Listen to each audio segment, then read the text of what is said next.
আসসালামু আলাইকুম প্রিয় দর্শক, ভারতীয় ভিসা এখন ওপেন হয়ে গেছে। মানে আগেও ছিল ওপেন, কিন্তু সেটা আগে ছিল চিকিৎসার জন্য যারা যেতে চাইতেন তাদের জন্য, এবং যারা ব্যবসায়িক কাজের জন্য যেতে চাইতেন অথবা শিক্ষার জন্য এগুলো খোলা ছিল। কিন্তু পর্যটনের জন্য ভারতীয় ভিসা এতদিন, গত 2 বছর শেখ হাসিনা সরকারের পতনের পর থেকে বাংলাদেশিদের জন্য ভারতীয় ভিসা বন্ধ ছিল। হঠাৎ করে যখন খুললো, গত 28 তারিখ থেকে তার আবেদনপত্র নেওয়া শুরু করলো, একটা ভয়ঙ্কর দৃশ্যের অবতারণা হলো। এখন এই ভয়ঙ্কর দৃশ্যটা কি? দূতাবাসের যে এখানে আপনার ভিসার জন্য অ্যাপ্লিকেশন নেওয়া হয়, সেই যমুনা ফিউচার পার্ক, তার সামনে 1 কিলোমিটারেরও বেশি লম্বা লাইন। এবং প্রথম দিনে ওটা তো অনলাইনে অ্যাপ্লাই করতে হয়, প্রথম দিনেই 24 ঘন্টায় 1,40,000-এরও বেশি সংখ্যক মানুষ ভিসার জন্য আবেদন করেছে। কি বুঝলেন?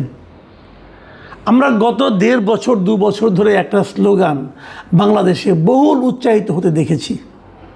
সেই স্লোগানটা কি? দিল্লি না ঢাকা, ঢাকা ঢাকা। মানে আমরা দিল্লির সঙ্গে কোনো সম্পর্কই রাখবো না, আমরা ভারতের সঙ্গে কোনো সম্পর্কই রাখবো না। ভারত খুব খারাপ দেশ, ভারতে আমরা যাব না, ভারতে যাওয়ার দরকার নাই, ভারতীয় পণ্য ব্যবহার করব না। নানা ধরনের উত্তেজনা তৈরির জন্য নানা ধরনের চেষ্টা দেশ থেকে বিদেশ থেকে বারবার করা হয়েছে। মানুষ তার দ্বারা প্রভাবিত হয়েছে কি হয়নি বোঝা যায়নি ভালোভাবে। কিন্তু এবার আমরা এই যে দৃশ্যটা, যে ভারতীয় পর্যটন ভিসা, এদের কিন্তু কোনো না গেলেও চলে। গত 2 বছর কিন্তু এনারা কেউ যান নাই, মানে পর্যটনের জন্য, বিনোদনের জন্য, যেটা নাকি খুব জরুরি কোনো ব্যাপার না, সেটার জন্য 24 ঘন্টায় প্রায় 1.5 লাখ মানুষ হুমড়ি খেয়ে পড়েছে ভারতীয় ভিসা পাওয়ার ওয়েবসাইটে। সার্ভার হ্যাং হয়ে গিয়েছিল এক পর্যায়ে। এই মানসিকতাকে আপনি কিভাবে ব্যাখ্যা করবেন? এই আলোচনাই করতে চাই। দেখুন, গত এই যে 2 বছর ভারতে তারা কোনো পর্যটন ভিসা দেয়নি, না দেওয়ার কারণে ভারতে পর্যটকের সংখ্যা দারুণভাবে কমে গিয়েছিল। আমরা জানি, বিভিন্ন তথ্যের সূত্রে আমাদের খবর যেটা আছে, ভারতে প্রতি বছর যত লোক পর্যটক যায় বিভিন্ন দেশ থেকে, তার মধ্যে সবচেয়ে বেশি লোক যায় বাংলাদেশ থেকে। কেন যায় এরা? যায় একটা মাত্র কারণ, আমি যেটা বুঝি আর কি, পর্যটকদের জন্য, যে এর চেয়ে কম খরচে অন্য কোনো দেশে বাংলাদেশের পর্যটকদের যাওয়ার সুযোগটা নাই। আমাদের দেশের 3 দিকে হলো ভারত, একদিকে সমুদ্র, আর সমুদ্রের পাশে ছোট্ট একটু দিক আছে যেটা হলো মিয়ানমারের সীমান্ত। মিয়ানমারের সীমান্ত দিয়ে পর্যটনের উদ্দেশ্যে মিয়ানমারে যাওয়া যায় না। আর এখন ওই সীমান্তটা খুবই উত্তপ্ত, ওখানে রোহিঙ্গাদের, ওখানে তারা এসেছিল, ওটা আরাকান আর্মিদের দখলে আছে, ওখানে যুদ্ধ চলছে, কিন্তু ওখান দিয়ে কেউ যায় না। তাহলে একমাত্র আমার দেশ থেকে বিদেশের যে কোনো জায়গায় আপনি যেতে চান, প্রথমে আসবে ভারত, সীমান্তটা পার হলেই ভারত। কাজেই ভারতের প্রতি একটা বিশেষ আগ্রহ মানুষের মধ্যে থাকতেই পারে, এবং সবচেয়ে কম খরচে এখানে যাওয়া যায়। আপনি যদি স্থল পথে যান, যে ভারতের যেখানে আপনি যাবেন, আপনি 1,500-2 হাজার টাকা খরচ করলে আপনি কিন্তু ভারতের এই শহর পর্যন্ত যেতে পারবেন। এখান থেকে বিভিন্ন পথ দিয়ে যাওয়া, কলকাতা দিয়ে যাওয়া যায়, ওইখান দিয়ে আপনার কি বলে শিলিগুড়ি দিয়ে যাওয়া যায়, ওদিক দিয়ে যদি কেউ দার্জিলিং যায় তারা ওদিক দিয়ে যেতে পারে, ওদিক দিয়ে আগরতলা যাওয়া যায়, খুব সহজেই যাওয়া যায়, খুব বেশি একটু দূরত্ব নয়। আর যদি আপনি বিমানে যান তাহলে তো কলকাতা যেতে মানে উঠতে উঠতে বিমান নেমে যায়, মানে 40 মিনিটের বেশি লাগে না বিমানে।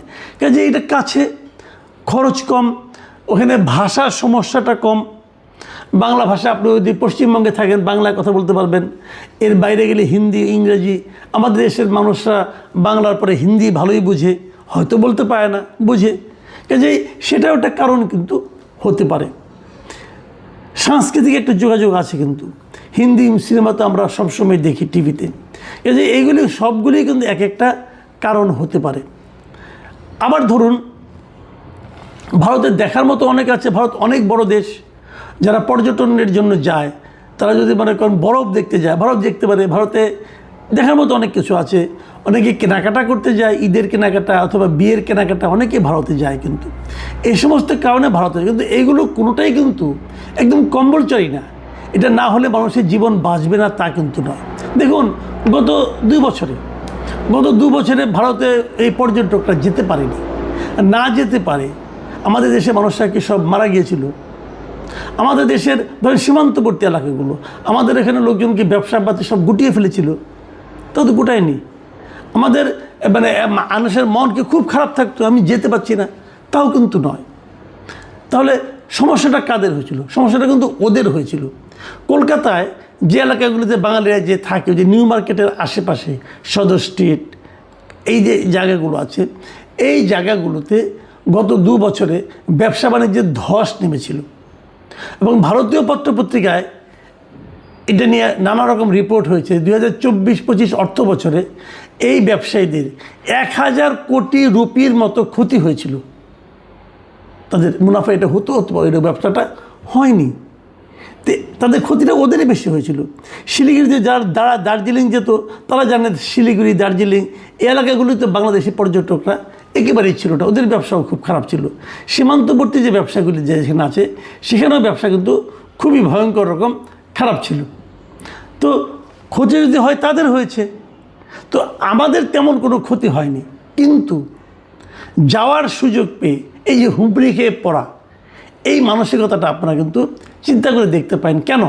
দেখুন আজকে এই ঘটনাটা নিয়ে ভারতেরই পত্রিকা ইন্ডিয়া টুডে তারা একটা স্টোরি করেছে, যে তার শিরোনাম ছিল why thousands of Bangladeshis are thronging Indian visa centre despite tensions. মানে ভারত বাংলাদেশের মধ্যে যে একটা টেনশন কাজ করছে, অনেক দিন ধরেই করছে, সেই টেনশনটা থাকা সত্ত্বেও কেন এরকম হাজার হাজার বাংলাদেশি ইন্ডিয়ান ভিসার জন্য হুমড়ি খেয়ে পড়ছে? কেন? তারা তাদের মতো করে ব্যাখ্যা করেছে নানাভাবে, কিন্তু এটা কেন হচ্ছে এই ব্যাখ্যাটা আমাদের দিক থেকে কি আপনারা নিশ্চয়ই এটাকে একবার ভেবে দেখবেন, কেন এটা কেন হচ্ছে। আসলে এখানে আমি যেভাবে বুঝি, এই যে একটা স্লোগান ছিল না আমাদের এখানে, ঢাকা না দিল্লি, ঢাকা ঢাকা, এই যে স্লোগানটা, এটা আমার বিবেচনায় একটা অপ্রয়োজনীয় স্লোগান ছিল। আমাদের দেশের সাধারণ মানুষ এই স্লোগানের সঙ্গে আমার ধারণা একমত নয়। আমরা ভারতের করদ রাজ্যে পরিণত হয়ে গেছি, এই ধরনের একটা কথাও কিন্তু দীর্ঘ সময় বলা হয়েছিল, যে ভারতের কাছে আমরা নতজানু হয়ে থাকি।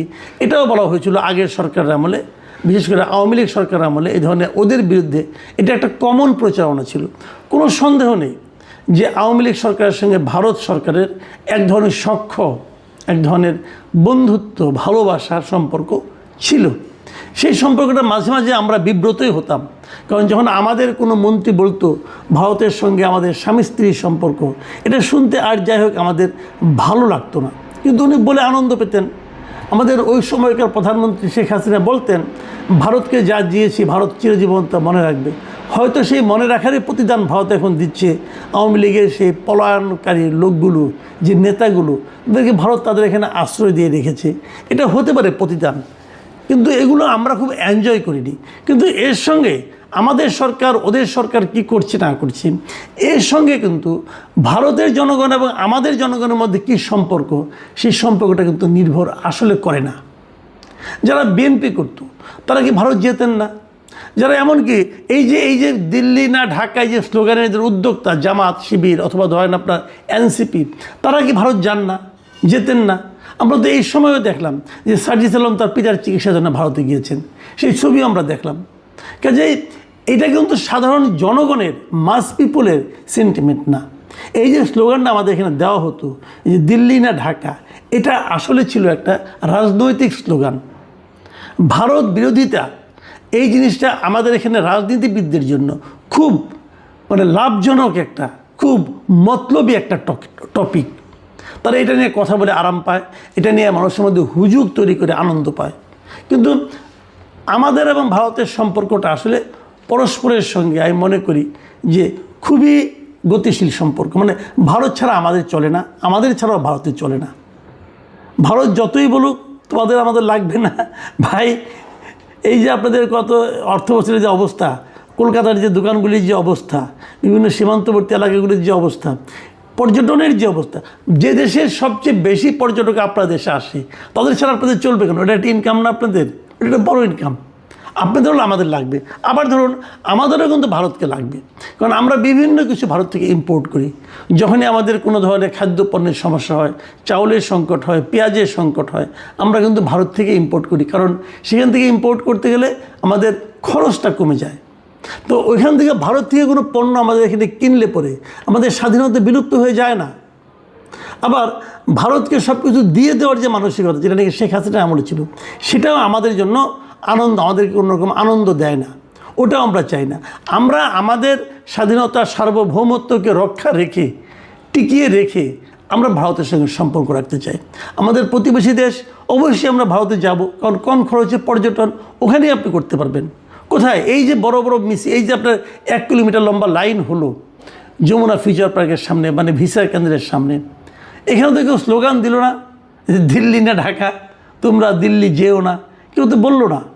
কেন বললেন না আপনারা ভাই? আপনারা তো মহাবিপ্লবী, এই এনসিপির কথা বলছি, এই জামাত ইসলামের কথা বলছি, দিলেন না কেন?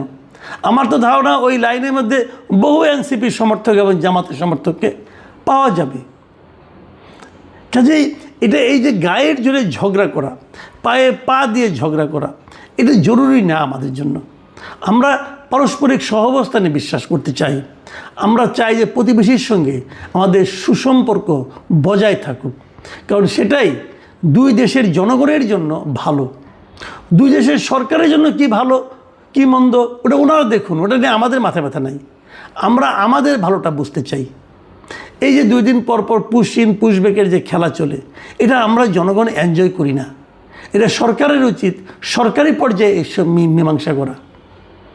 আমি এই যে 1.5 লাখ একদিনে পড়েছে ভিসার আবেদন, এটা দেখে আমি খুব খুশি হচ্ছি না, আমি খুব দুঃখিত হচ্ছি, কারণ আমাদেরও একটু ধৈর্য থাকা দরকার ছিল। আমরা কেন পাগলের মতো আচরণ